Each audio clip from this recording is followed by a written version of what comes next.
بسم اللہ الرحمن الرحیم۔ السلام علیکم۔ اللہ کے پیغمبر حضرت یوسف علیہ السلام کو ایسی بے مثال خوبصورتی اور حسن عطا کی گئی تھی کہ تاریخ انسانی میں آج تک آپ کے حسن کی مثال دی جاتی ہے۔ شاعر اپنی شاعری اور قصہ گو اپنے قصے کہانیوں میں حضرت یوسف علیہ السلام کی خوبصورتی کا ذکر کثرت سے کرتے آئے ہیں۔ حسن اور خوب روئی کا کوئی پہلو ایسا نہ تھا جو آپ میں نہیں تھا۔ یوسف علیہ السلام کی نیک اخلاق، بردباری اور نرم مزاجی نے آپ کے حسن و خوبصورتی میں مزید اضافہ کر دیا تھا۔ کوئی شخص بھی یوسف علیہ السلام کو پہلی مرتبہ دیکھنے پر ہی آپ کا فریفتہ اور حسن کا قائل ہو جاتا تھا، مگر آپ کی اس بے مثال خوبصورتی کا ایک المناک پہلو یہ بھی تھا کہ ایسی حسن کی وجہ سے آپ کی زندگی بہت سی مشکلات کا شکار ہوئی اور آپ کا حسن ہی آپ کے لیے مصائب اور آزمائشوں کا سبب بن گیا۔ حضرت یوسف علیہ السلام کے والد کا نام حضرت یعقوب علیہ السلام تھا، جو خود ایک جلیل القدر نبی تھے۔ حضرت یعقوب علیہ السلام کے 12 بیٹے تھے، لیکن یوسف علیہ السلام کی خوبصورتی اور معصومیت کی وجہ سے آپ کو ان سے زیادہ محبت تھی اور آپ حضرت یوسف علیہ السلام کو اپنے دوسرے بیٹوں پر فوقیت دیتے تھے، لہٰذا حسد میں آ کر ایک دن حضرت یوسف علیہ السلام کے بھائیوں نے دور صحرا میں انہیں کنویں میں کہیں پھینک دیا اور گھر آ کر حضرت یعقوب علیہ السلام کو جھوٹ بولا کہ ایک بھیڑیا انہیں چیر پھاڑ کر کھا گیا ہے۔ اس پر آپ علیہ السلام یوسف علیہ السلام کی قمیض لے کر روتے روتے اپنے حجرے میں چلے گئے۔ آپ کافی عرصہ یوں ہی روتے رہے اور اپنے بیٹوں سے ناراض رہے۔ ادھر ایک قافلہ جب اس کنویں کے پاس سے گزرا تو انہوں نے حضرت یوسف علیہ السلام کو وہاں سے باہر نکالا۔ انہوں نے دیکھا کہ یہ ایک نہایت ہی حسین و جمیل بچہ ہے، لہٰذا آپ کو مصر کے بازار لے گئے تاکہ انہیں بطور غلام بیچ کر کچھ رقم حاصل کر سکیں۔ عزیز مصر نے یوسف علیہ السلام کو دیکھا تو وہ بہت متاثر ہوا اور اچھی قیمت دے کر انہیں خرید لیا اور انہیں اپنے محل لے آیا۔ اس نے اپنی بیوی سے کہا کہ اس غلام کی اچھی طرح پرورش کرو۔ روایتوں میں آتا ہے کہ عزیز مصر کا اصل نام تفسیر ابن رحیب تھا اور وہ مصر کا وزیر مملکت تھا۔ اس کی بیوی کا نام زلیخا تھا۔ حضرت یوسف علیہ السلام عزیز مصر کے محل میں زلیخا کی نگرانی میں پلے بڑے اور جوان ہوئے۔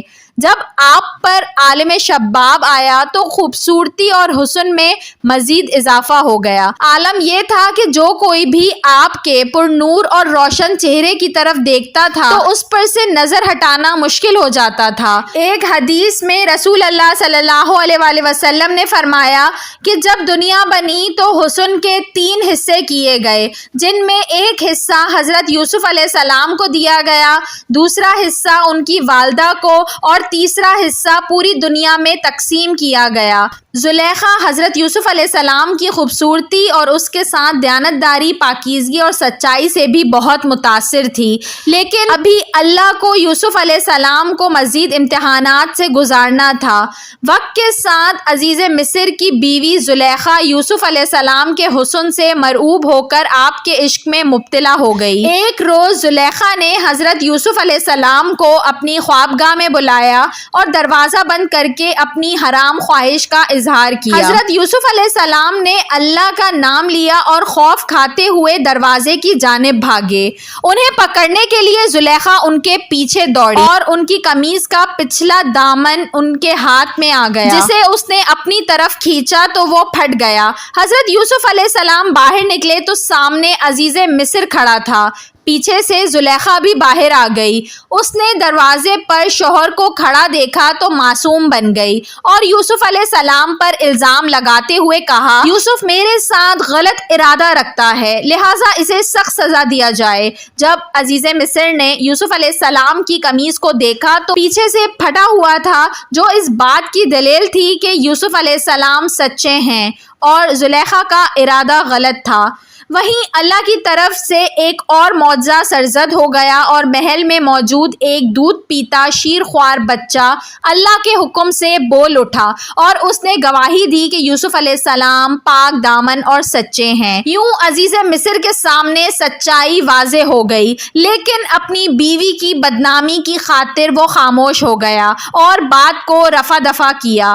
یہ واقعہ آہستہ آہستہ پورے شہر میں عام ہو گیا، لہٰذا مصر کے لوگوں نے زلیخا پر طعن و طنز کرنا شروع کر دیا کہ عزیز مصر کی بیوی خود اپنے ہی غلام کے عشق میں مبتلا ہو گئی ہے۔ ان طعنوں سے تنگ آ کر زلیخا نے ایک بہت بڑی دعوت رکھی جس میں شہر کی معزز خواتین کو دعوت دی گئی۔ جب دعوت کا آغاز ہوا تو زلیخا نے تمام عورتوں کو ایک چھری اور ایک پھل دے کر اسے کاٹنے کو کہا۔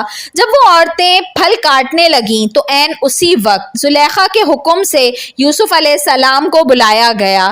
جیسے ہی ان عورتوں نے یوسف علیہ السلام کے حسن و جمال کو دیکھا تو مدہوش ہو گئیں اور پھل کی جگہ اپنی انگلیاں کاٹ لیں۔ لہٰذا اس کے ذریعے زلیخا نے عورتوں کو سمجھانے کی کوشش کی کہ آخر وہ کیوں یوسف علیہ السلام کے عشق میں مبتلا ہے۔ آخر ایسے خوبرو جوان جسے دیکھ کر عورتیں اپنی انگلیاں کاٹ لیں اس پر دل آ جانا کوئی حیرت کی بات نہیں ہے۔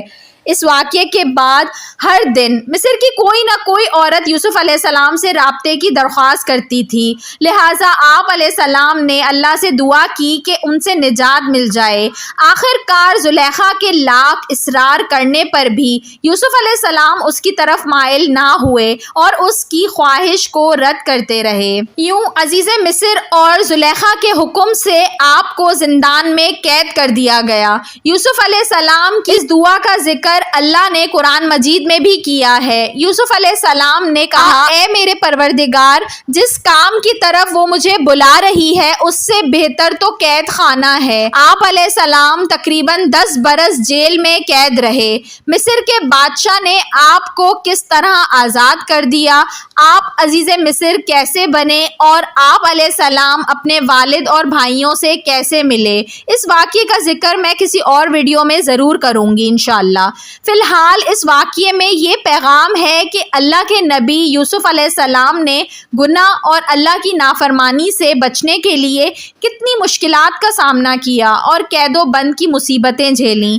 اس کے باوجود آپ ثابت قدم رہے اور اپنے پروردگار کو راضی کرنے کی خاطر اپنے نفس کو کس طرح زیر کیا۔ ویڈیو پسند آئی ہو تو اس کو ضرور لائک کریے گا اور ایسی مزید اچھی ویڈیوز دیکھنے کے لیے میرے چینل اردو کہانی گھر کو سبسکرائب کر لیجئے۔ Thanks for watching. اللہ حافظ۔